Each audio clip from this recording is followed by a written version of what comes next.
አጠገባችሁ ያለውን ሰው እስኪ እንዲህ በሉት፣ ነገርህ ተነስቷል በሉት። ጮክ ብላችሁ ነገርሽ ተነስቷል በሉት። ያንተ ነገር በሉት በሙታን ሰፈር የለም፣ ከኢየሱስ ጋር ተነስቷል በሉት። እስኪ አንድ ሰው የኔ ነገር ተነስቷል ይበለኝ። ጮክ በሉና የኔ ነገር ተነስቷል በሉ። ኢየሱስ ለዘላለም ጌታ ነው። እስቲ ካጠገባችሁ ያለውን ሰው ብድግ በሉና ለሁለት ሰው ዝም ብላችሁ ፕሮፌቲካሊ አርጉት። እስቲ ይሄንን ቃልና ለሁለት ሰው ያንተ ነገር ተነስቷል፣ ያንቺ ነገር ተነስቷል። ዝም ብላችሁ ፕሮፌሲ አርጉበት። እስቲ ተነስቷል፣ ተነስቷል፣ ተነስቷል አውጁ።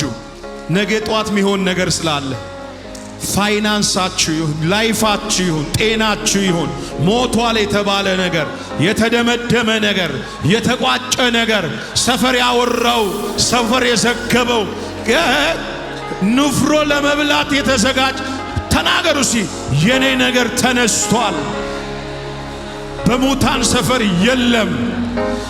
እጃችሁ ከፍ አርጉና ጮክ በሉ። ጠላቴ ሆይ ስማ፣ የኔ ነገር ተነስቷል፣ የኔ ነገር ተነስቷል።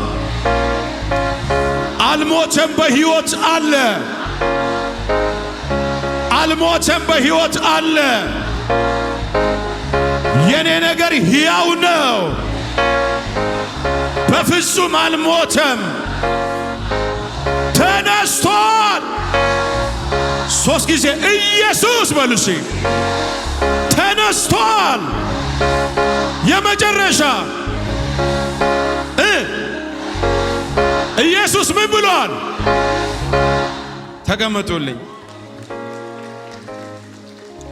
ኢየሱስ ምን ብሏል? ተነስቷል። ሰይጣን ይስማ፣ ሰማይ ምድር ትስማ። ኢየሱስ ምን ብሏል? ተነስቷል። እስቲ መጽሐፍ የያዛችሁ ሉቃስ ወንጌል ላይ ምዕራፍ 24 ላይ ያለውን ቃል ማውጀው ርዕሱ ተነስቷል ኢየሱስ በሚል ነው። ነገር ግን ከሳምንቱ በመጀመሪያ ቀን ያዘጋጁትን ሽቶ ይዞ ከነሱም ጋር አንዳንዶቹ ወደ መቃብሩ እጅግ ማልዶ ምን አሉ? መጡ። ድንጋዩም ይላል፣ ደስ የሚለኝ ቃል ነው ይሄ፣ ሁል ጊዜ ማውጀው ቃል ነው። ድንጋዩም ከመቃብሩ ተንከባሎ አገኙት። ገብቶም የጌታን የኢየሱስን ሥጋ አላገኙም። እስቲ አላገኙም በሉ። እነርሱም በዚያ ሲያመነቱ እነሆ ሁለት ሰዎች የሚያንጸባርቅ ልብስ ለብሶ ወደ እነርሱ ቀረቡ። ቁጥር 5 ፈርቶም ፊታቸውን ወደ ምድር አቀርቅሮ ሳሉ እንዲህ አላቸው። ደስ የሚለኝ ቃል ነው።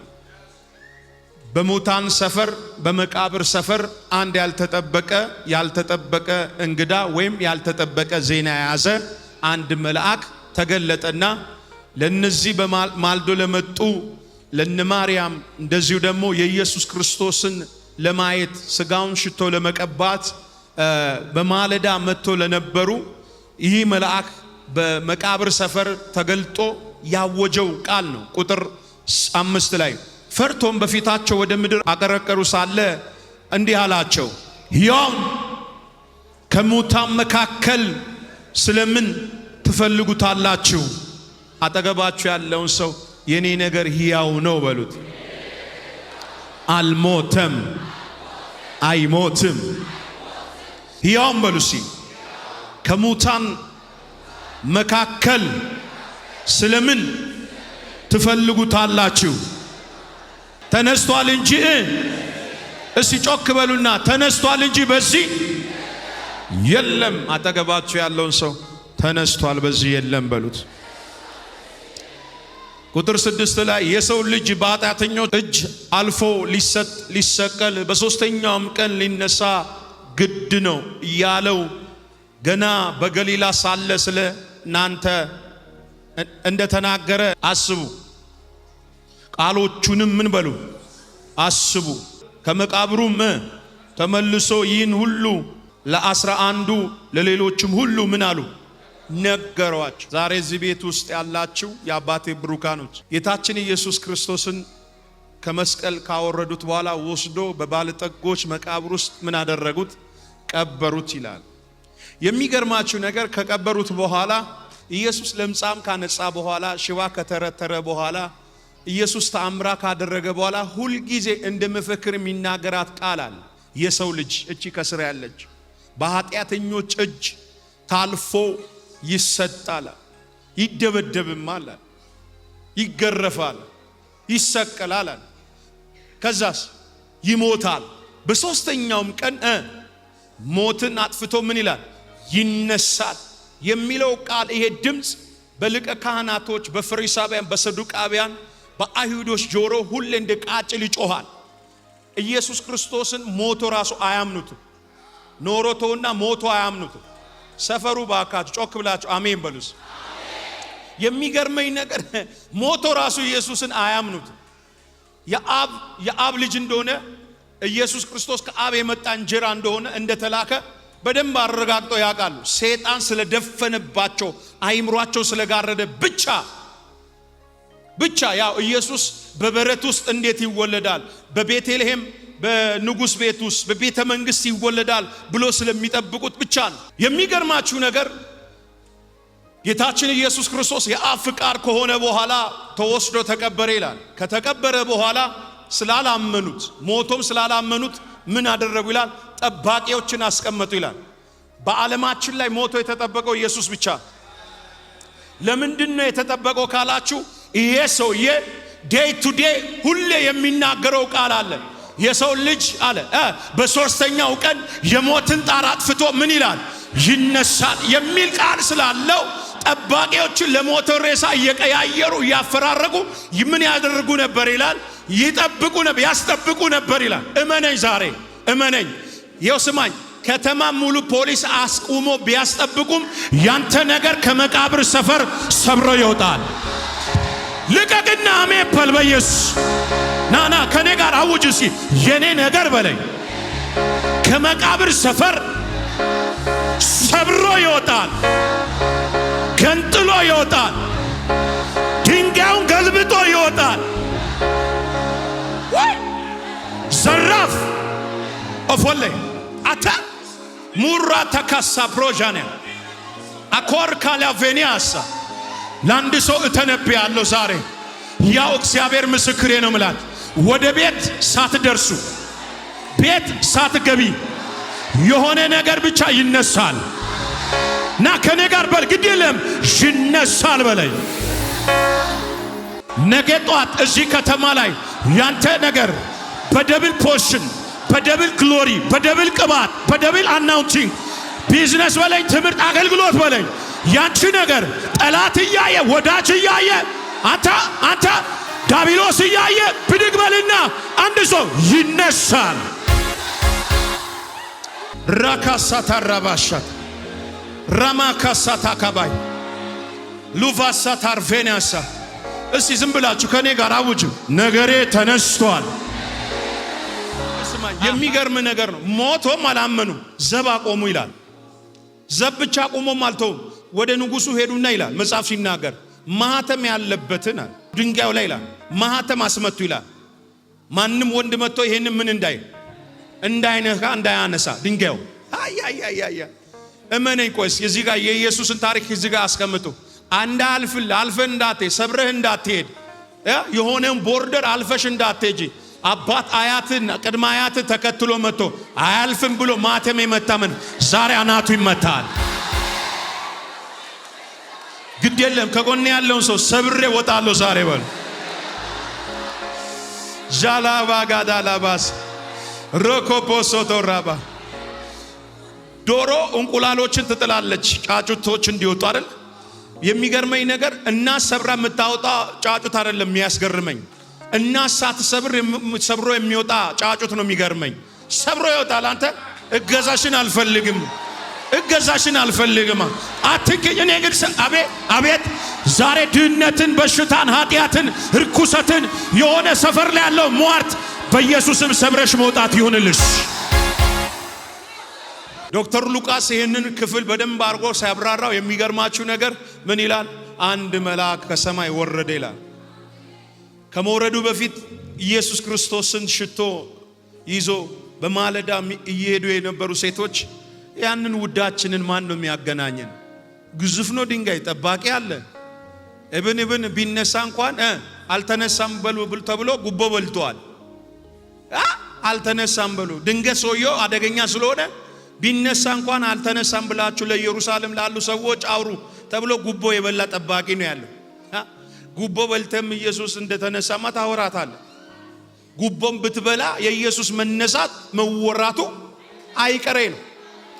እውነት ነው የምነግራችሁ ዛሬ ያው እግዚአብሔር ምስክር እዚህ ቤት ውስጥ ያላችሁ ዛሬ የኔ ነገር ሞቷል፣ የኔ ነገር አብቅቷል፣ የኔ ነገር የሆነ ፌል አድርጓል የምትሉ ሰዎች በትንሣኤ መንፈስ ዛሬ መነሳት ይሆንላቸው። ከጎናችሁ ያለውን ሰው ጮክ በሉና የትንሣኤ መንፈስ የሞቶን ያስነሳል። ጮክ በሉና የትንሣኤ መንፈስ ያለቀውን ነገር ሕይወት ይሰጣል። አንድ ሰው ጮሆ አሜን ይበለኝ። ሞት የሰው ልጅ ሁሉ ጠላት ነው። ሞት የሰው ልጅ ሁሉ ጠላት ነው። ኢየሱስ ጋር ብቻ ነው መጥቶ የተሸነፈው። ሞት የትኛውም ጠቅላይ ሚኒስትር ጋር ገብቶ አልተሸነፈም። ሞት የትኛውም ባለጠጋ ጋር ገብቶ አልተሸነፈም። ሞት የቱ ጋር የተሸነፈው ካላችሁ ኢየሱስ ጋር ብቻ ሲደርስ ነው ምን ያለው የተሸነፈ። ሞት ያላሸነፈው ንጉሥ የለም። ሞት ያላሸነፈ አዋቂ ወይም ታዋቂ ሰው የለም። ሞት የሰው ልጅ ሁሉ ጠላት ነው። ሞት ጋር ደርሶ ሁሉም ተሸንፎ ነው ሄዱ። ኢየሱስ ጋር ግን መጥቶ ሞት ኢየሱስን ሊያሸንፈው አልቻለም። የሚገርመኝ ነገር ይሄ ነው።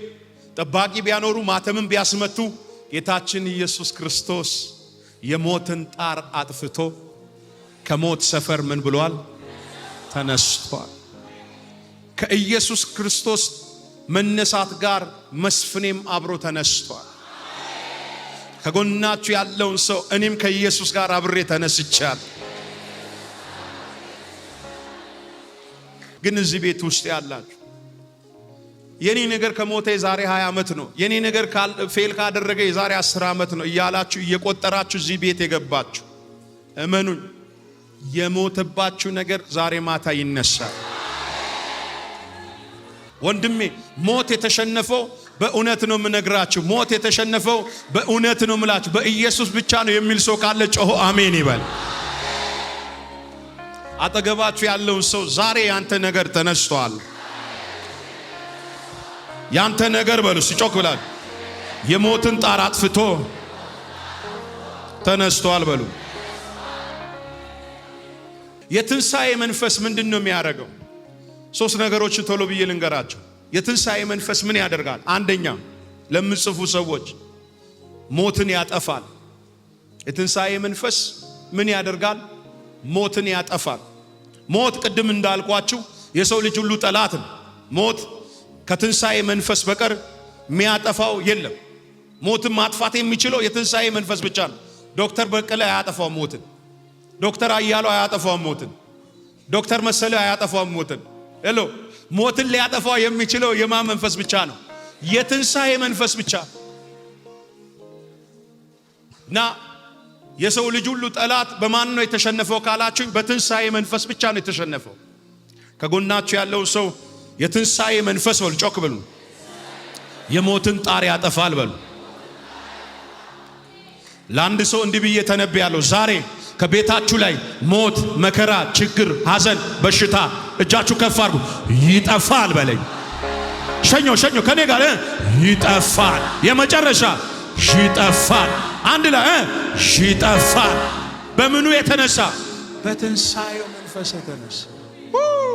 በትንሣኤው መንፈስ የተነሳ። ሁለተኛ የትንሣኤ መንፈስ ምን ያደርጋል? እዚህ ጋር ሉቃስ 24 ላይ ኦሬዲ ሞት በትንሣኤ መንፈስ እንደጠፋ ይናገራል። ሁለተኛ የትንሣኤ መንፈስ ምን ያደርጋል? አጠገባቸው ያለውን ሰው ያነሳል በሉ። እሺ ድገሙ። የመጨረሻ ለመውረስ ድል ለማድረግ በትንሣኤ መንፈስ ዛሬ ማታ ትነሳለህ። ንገረው ከጎን ያለ ለመውረስ በሉ ድል ለማድረግ ዛሬ ማታ በትንሣኤ መንፈስ ትነሳለ። ማን ነው ለመውረስና ድል ለማድረግ ለመነሳት የተዘጋጀ? ይሄው ቁልፉን በትኛለሁ። ውሰድ አሜን በልና የመጨረሻ አጠገባችሁ ያለውን ሰው ኢየሱስ በዚህ አለ በሉት። ኢየሱስ ተነስቷል ብለን ስናውጅ ያልተነሱ አካላቶች ስላሉ ኢየሱስ ምን ብሏል ብለን ስናውጅ ሞቶ የቀሩ አሉ ማለት። ከዚህ ከረገጣችሁት ከአፈር በታች ብዙዎች ሞቶ ቀርተዋል። እውነት ውሸት? ብዙዎች ሚሊዮኖች የሚከተሏቸው አለ ሞቶ የቀሩትን እከሊየ ብሎ ስም ሰይሞ ሃይማኖት ፈጥሮ የሚኖሩ ግን ኢየሱስ ሞት ሊይዘው ሞቶ ያልቀረ የሞትን ጣር አጥፍቶ ምን ያለ የተነሳ ያ የትንሣኤ መንፈስ ዛሬ ወደ ቤታችሁ ይምጣ። ደስተኛ ናችሁ? እስቲ ከጎናችሁ ያለውን ሰው የኔ ነገር ተነስቷል በል። መልአኩ ሁለት ነገር ብቻ አወጀ። ምን አለ? ያው ከሙታን መካከል ስለምን ትፈልጉታላችሁ? ተነስቷል እንጂ በዚህ የለም።